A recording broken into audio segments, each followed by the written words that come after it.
ጤና ይስጥልን የተከበራችሁና የተወደዳችሁ የአስራት ቤተሰቦች ሰላምታችን በእያላችሁበት ይድረሳችሁ እያልን የዕለቱን ዜናዎች ይዘንላችሁ ቀርበናል። በቅድሚያም አበይቶችን እናስቀድማለን።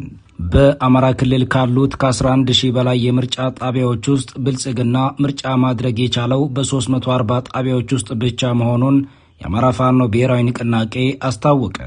ቀሪዎቹ የምርጫ ጣቢያዎች በፋኖ ቁጥጥር ስር ናቸው፣ አሊያም በብልጽግና ቁጥጥር ስር ያሉትም ቢሆኑ በካድሬ የተሞሉ ኮረጆዎች ናቸው ብሏል። በክልሉ ምርጫ ለመደረጉን ተከትሎም ያለው ፖለቲካዊና ወታደራዊ ውጥረት ተባብሶ ቀጥሏል። ተጨማሪ ይዘናል።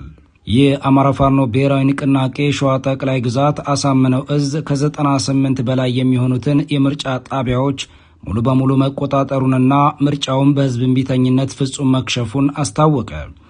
እዙ ባወጣው ወቅታዊ መግለጫ የምርጫ ድንኳኖች የሚገባባቸው ሰው አጥተው ባዷቸውን በዋሉበት ዕለት የፖለቲካ ኪሳራ የገጠመው አገዛዝ በንጹሐን ዜጎች ላይ ያልተገባ የኃይል እርምጃና ድብደባ መፈጸሙን ገልጿል። ተጨማሪውን ይዘናል። የአማራ ፋኖ ብሔራዊ ንቅናቄ በምስራቅ አርሲ ኦርቶዶክሳውያን ላይ የተፈጸመውን ጥቃት መንግስት መር የዘር ማጥፋት ወንጀል ሲል በጽኑ አወገዘ። አገዛዙ በአዳዲስ ገዳይ ዩኒቶች ሽብር እየፈጸመ መሆኑንም አጋልጧል።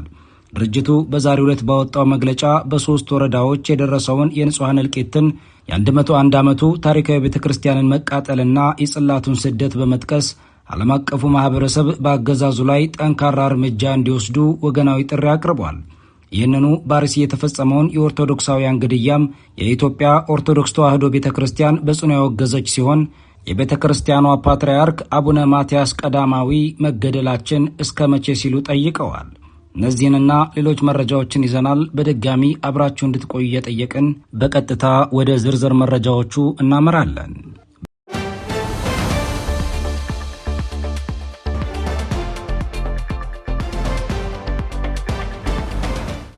በአማራ ክልል ካሉት ከ11 ሺህ በላይ የምርጫ ጣቢያዎች ውስጥ ብልጽግና ምርጫ ማድረግ የቻለው በ340 ጣቢያዎች ውስጥ ብቻ መሆኑን የአማራ ፋኖ ብሔራዊ ንቅናቄ አስታወቀ። ቀሪዎቹ የምርጫ ጣቢያዎች በፋኖ ቁጥጥር ስር ናቸው፣ አሊያም በብልጽግና ቁጥጥር ስር ያሉትም ቢሆኑ በካድሬ የተሞሉ ኮረጆዎች ናቸው ብሏል። በክልሉ ምርጫ ለመደረጉን ተከትሎም ያለው ፖለቲካዊና ወታደራዊ ውጥረት ተባብሶ ቀጥሏል። ተጨማሪው እንደሚከተለው ይቀርባል። በአማራ ክልል ሊፈጸም የነበረው የብልጽግና ምርጫ ከከሸፈ ወዲህ በክልሉ ያለው ውጥረት ተባብሶ እንደቀጠለ ነው። የምርጫ ወረቀቶች ፋኖ ያሸንፋል በሚል ጽሑፍ የታዩበት፣ ካድሬዎች መንገድ ላይ እያስቆሙ ህዝብን ድምፅ ስጡ ሲሉ የተስተዋሉበት፣ ኮሮጆዎች ባዶ ከሚሆኑ ራሳቸው የብልጽግና ሰዎች ድምፅ የሰጡበት፣ እነ ተመስገን ጥሩነህ በድሮን ታጅበው ባህር ዳር የተገኙበት ሁነት የዘንድሮ ምርጫ በታሪክ መዝገብ ለየት ብሎ እንዲጻፍ አድርጎታል። የምርጫ ድንኳኖች ባዶ የሆኑበት፣ ይህን ተከትሎም ሚሊሻዎች ህዝቡን ውጡ እያሉ የደበደቡበት ትዕይንት ደግሞ ሌላው የቲያትሩ መገለጫ ሆኖ አልፈዋል። ይህ ለምን ሆነ ተብሎ ጥያቄ የቀረበለት የአፋብን ቃል አቀባይ አስረስ ማረ ዳምጤ በአማራ ክልል የታሰበው ምርጫ ሙሉ በሙሉ ስለከሸፈ እንደሆነ አስታውቀዋል።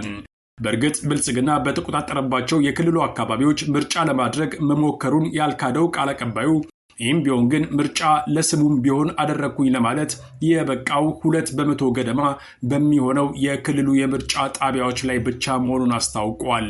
በአማራ ክልል ያለው የምርጫ ጣቢያ ከ11 ሺህ በላይ እንደሆነ ያስታወሰው ቃል አቀባዩ ብልጽግና ተረጋግቶ ድንኳን የጣለባቸው ጣቢያዎች ከ340 የማይበልጡ እንደሆነ አስረስ ማረ ዳምጤ አረጋግጠዋል። ቀሪዎቹ አንድም በፋኖ ቁጥጥር ስር የሚገኙ ናቸው፣ ሲቀጥል ጥቃት የተስተናገደባቸው እንደሆኑም ይፋ አድርገዋል። ብልጽግና መረጋጋት ተስኖታል ያለው ቃል አቀባዩ ከዚህ በኋላ በአማራ ክልል መንግስት አለ ብሎ ለመናገር የሚደፍር እንደማይኖር አስምሮበታል። በቀኑ በነበረው ውጊያም የበርካታ ሰዎች ህይወት ማለፉንና የአማራ ህዝብ የተላለፈለትን ጥሪ ተቀብሎ ቤት ተቀምጦ እንደዋለም ገልጸዋል። ከዚህ በኋላ ብልጽግና ከፍተኛ የህጋዊነት ጥያቄ ውስጥ እንደገባም አስታውቋል። ዛሬ በአማራ ክልል በፋኖ ትዕዛዝ መሰረት ሁሉም መንገዶች የተከፈቱ ሲሆን ምርጫው ካለፈ በኋላ ህዝቡ ከቤት መውጣት እንደጀመረ በመነገር ላይ ነው። ሰው ጠምቷቸው የሰነበቱት የባዴን ካድሬዎች ታዲያ ህዝቡ ሲወጣ ዛሬም ድረስ ድምፅ ስጡ እያሉ ወደ ምርጫ ጣቢያ በማስገደድ ላይ እንደሚገኙ ይነገራል። ለምሳሌ ያህል የዱር ቤቴ ከንቲባ ዛሬም ጭምር ሳይቀር ህዝቡ እንዲመርጥ ጥሪ በማቅረብ ላይ ሲሆን መንገድ ላይ እየቆመ ምረጡ ሲል መሰማቱን ከቦታው የወጣው መረጃ አመልክቷል። በኦሮሚያም ጉዳዩ ተመሳሳይ ሲሆን የምርጫው ዕለት ምሽት በየጉራንጉሩ መኖሪያ ቤት በየጥጋ ጥጉ በርካታ ኮሮጆች በካድሬዎች አማካኝነት ሲሞሉ ማደራቸው ተሰምተዋል።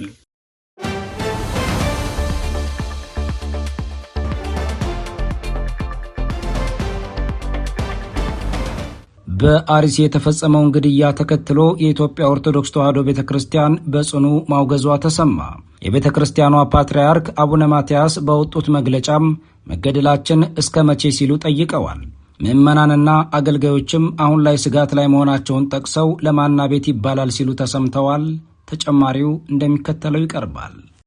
በኦሮሚያ ክልል አርሲ ዞን በምዕመናንና በአብያተ ክርስቲያናት ላይ የሚፈጸመው ጥቃት መቀጠሉ እስከ መቼ የሚል ሐዘን እንደፈጠረ የኢትዮጵያ ኦርቶዶክስ ተዋሕዶ ቤተክርስቲያን ፓትርያርክ ብፁዕ ቅዱስ አቡነ ማትያስ ባስተላለፉት መልእክት አስታውቀዋል። ባለፈው እሁድና ሰኞ በምስራቅ አርሲ ዞን ውስጥ በሚገኙ የተለያዩ ወረዳዎች ውስጥ በታጣቂዎች በተፈጸሙ ጥቃቶች 13 የሚሆኑ ሰዎች ሲገደሉ አንድ ቤተክርስቲያን በእሳት የወደመ መሆኑንና ሌላ ቤተክርስቲያን ላይ ዘረፋና ጉዳት መድረሱን የአገረ ስብከቱ ሊቀ ጳጳስና ነዋሪዎች አረጋግጠዋል። ይህን ተከትሎም ብፁዕ ቅዱስ አቡነ ማትያስ የኦርቶዶክስ ቤተክርስቲያን ቀዳማዊ ፓትርያርክ በአርሲ ሀገረ ስብከት በቤተክርስቲያኗና ምዕመናን ላይ የደረሰውን ጥቃት በማስመልከት መልእክት አስተላልፈዋል። አቡነ ማትያስ በአርሲ ሀገረ ስብከት በአሰኮ፣ በሸርካ፣ በሆንቆሎ፣ በዋቤና በሙኔሳ ወረዳዎች በተፈጸሙት ጥቃቶች በመንፈስ ቅዱስ ልጆቻችንና በቅድስት ቤተ ክርስቲያን ላይ ስለደረሰው አሰቃቂ ጥቃት የሰማነው በተሰበረ ልብ ነው ብለዋል። በጥቃቱ በርካታ ምዕመናን በግፍ መሰዋታቸውና በመቶዎች የሚቆጠሩ ወገኖቻችንም ከቀያችን መፈናቀላቸው ቤተ ክርስቲያንን በእጅጉ እያሳዘነ ያለ ክስተት ነው ያሉት ፓትርያርኩ በአርሲ ምድር በተደጋጋሚ የሚስተዋለው በደልና ግፍ በሁላችንም ልቦና ውስጥ እስከ መቼ የሚል የቁጭትና የሐዘን ጥያቄን ፈጥሯል ብለዋል። ቢቢሲ ያነጋገራቸው የአካባቢው ነዋሪዎችና የቤተ ክርስቲያኗ ምዕመናን ጥቃቱ እሁድ ዕለት ጀምሮ እስከ ሰኞ ድረስ የቀጠለ መሆኑንና ዕድሜያቸው ከ80 እስከ 25 ዓመት የሆናቸው ሰዎች በታጣቂዎች መገደላቸውን እንዲሁም ዝርፊያና የቤት ቃጠሎ መፈጸሙን ገልጸዋል። ጥቃቱ የተፈጸመበት የአርሲና ሶማሌ ክልል ጅጅጋ አህጉረ ስብከት ሊቀ ጳጳስ ብፁዕ አቡነ ኤልሳቤል በጥቃቱ 13 ኦርቶዶክሳውያን መገደላቸውን ከ280 በላይ ምዕመናን መፈናቀላቸውንና የ101 ዓመት ቤተ ክርስቲያን መቃጠሉን የሟቾች ስም ዝርዝር በመግለጽ አስታውቀዋል። ፓትርያርክ አቡነ ማትያስም የእምነት ነጻነት ተደፍሮ 100 ዓመታት ያስቆጠረው የጠላታ ቅዱስ ገብርኤል ቤተ ክርስቲያን መቃጠሉን እንዲሁም የካራ ኩፍቴና መድኃኔዓለም ቤተ ክርስቲያናት መዘረፋቸውን በመልእክታቸው ላይ አስታውቀዋል።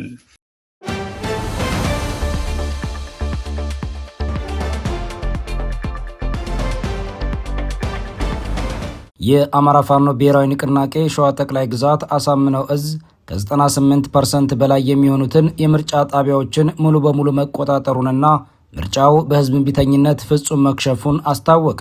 የእዙ ፖለቲካ መምሪያ ባወጣው ወቅታዊ መግለጫም የምርጫ ድንኳኖች የሚገባባቸው ሰው አጥተው ባዶአቸውን በዋሉበት ዕለት የፖለቲካ ኪሳራ የገጠመው አገዛዝ በንጹሐኖች ላይ ያልተገባ የኃይል እርምጃና ድብደባ መፈጸሙንም ገልጿል። እዙ በመግለጫው ግንቦት 14 ቀን 2018 ዓ.ም በመላው አማራ ክልል የከሸፈው ምርጫ የብልጽግናውን አገዛዝ ህጋዊነት ሙሉ በሙሉ የነፈገና የህዝቡን ታላቅ የፖለቲካ ድል ያረጋገጠ ታሪካዊ ምዕራፍ መሆኑንም አስታውቋል። የሸዋ ጠቅላይ ግዛት አሳምነው እዝ የፖለቲካ መምሪያ መሬት ላይ ያለውን ወታደራዊና ፖለቲካዊ እውነት አስመልክቶም ይፋ ባደረገው መረጃ የፋኖ ኃይሎች በምርጫው ዕለት ፍጹም የበላይነት መያዛቸውን ገልጿል። እዙ በሸዋ ቀጠና ከ98% በላይ በሚሆኑት የምርጫ ጣቢያዎችን ተቆጣጥሮ ውሏል ያለው መምሪያው በዚህ ህዝብ እምቢተኝነትና በፋኖ ቀጠናዊ ቁጥጥር ምክንያት በዞን ከተሞችና በተወሰኑ ወረዳዎች ተዘጋጅተው የነበሩ የመምረጫ ድንኳኖች የሚገባባቸው ሰው በማጣታቸው ያገዛዙን ብቸኝነትና ፍጹም መገለል በግልጽ የመሰከሩ ሆነው መዋላቸውን ገልጿል። በዚህ ህዝባዊ እምቢተኝነት የፖለቲካ ክስረቱ አደባባይ የወጣበት የብልጽግናው አገዛዝም የተለመደውን የጭካኔ በትሩን በንጹሐን ዜጎች ላይ ማሳረፍ መጀመሩንም መግለጫው አጋልጧል። በአማራ ፋኖ ብሔራዊ ንቅናቄ የተላለፈው የትራንስፖርት እገዳ መመሪያ መነሳቱን ተከትሎም በአሁኑ ሰዓት አገዛዙ በንጹሐን ዜጎችና በአሽከርካሪዎች ላይ ያልተገባ የኃይል እርምጃና ድብደባ እየፈጸመ ይገኛልም ብሏል። አገዛዙ በሾፌሮችና በጉዞ ላይ ባሉ መንገደኞች ላይ ከፍተኛ እንግልትና በደል እያደረሰ መሆኑን የገለጸው የእዙ ፖለቲካ መምሪያ ይህ አይነቱ ድርጊት ብልጽግና የደረሰበትን ጥቅል የሞራል ውድቀትና በህዝብ ዘንድ ያለውን የድጋፍ መሟጠጥ የሚያሳይ እንጂ ህዝባዊ ማዕበሉን ሊያስቆም የሚችል አለመሆኑንም ገልጸዋል። የሸዋ ጠቅላይ ግዛት አሳምነው ዕዝ ፖለቲካ መምሪያ መግለጫም የብልጽግና አገዛዝ በምርጫ ስም ስልጣኑን ለማራዘም ያደረገውን ጥረት በአማራ ምድር ሙሉ በሙሉ መክሸፉን ማረጋገጫ መሆኑም ተጠቁሟል። የዕዙ ፖለቲካ መምሪያ የህዝብ እምቢተኝነትና የፋኖ ክንድ የአማራን ህልውና ያረጋግጣሉ በሚል ቃል ኪዳን መግለጫውን የደመደመ ሲሆን ትግሉ አምባገነኑ የብልጽግናው ስርዓት እስከሚወገድ ድረስ ተጠናክሮ እንደሚቀጥልም ጨምሮ ገልጸዋል።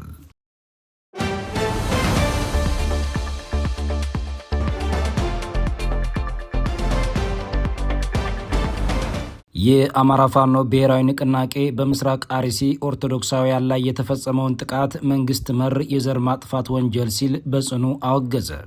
አገዛዙ በአዳዲስ ገዳይ ዩኒቶች ሽብር እየፈጸመ መሆኑንም አጋልጧል። ድርጅቱ በዛሬው ዕለት ባወጣው መግለጫም በ3 ወረዳዎች የደረሰውን የንጹሐን እልቂትን የ101 ዓመቱ ታሪካዊ ቤተ ክርስቲያንን መቃጠልና የጸላቱን ስደት በመጥቀስ ዓለም አቀፉ ማህበረሰብ በአገዛዙ ላይ ጠንካራ እርምጃ እንዲወስድም ወገናዊ ጥሪ አቅርቧል።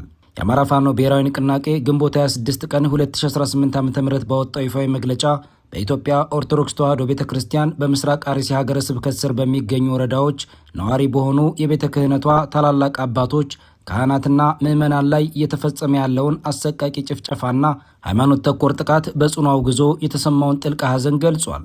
ንቅናቄው ጥቃቱን በጥናት የተመራና በብልጽግናው አገዛዝ የሚደገፍ መንግስት መር የዘር ማጥፋት ወንጀል ነው ሲል ገልጾታል።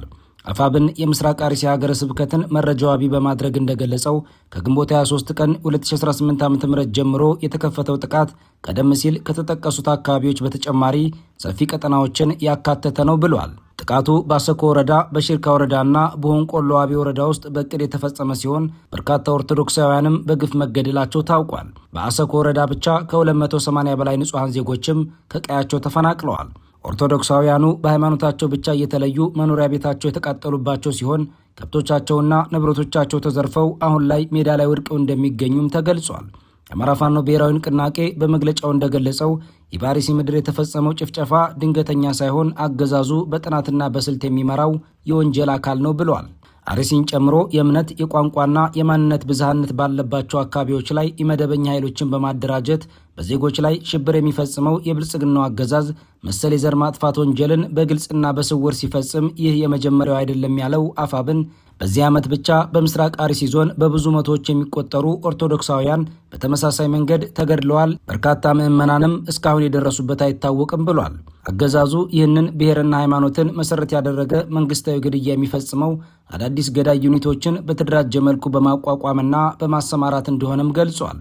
የአማራ ፋኖ ብሔራዊ ንቅናቄ መሬት ላይ ያለውን ቀውስ ለመቀልበስና ጨፍጫፊውን ስርዓት ለማስወገድ የተፈጸመውን የሽብር ተግባር ያወገዙ የፖለቲካ ኃይሎችንና ድምፅ የሆኑ ሚዲያዎችንም አመስግነዋል።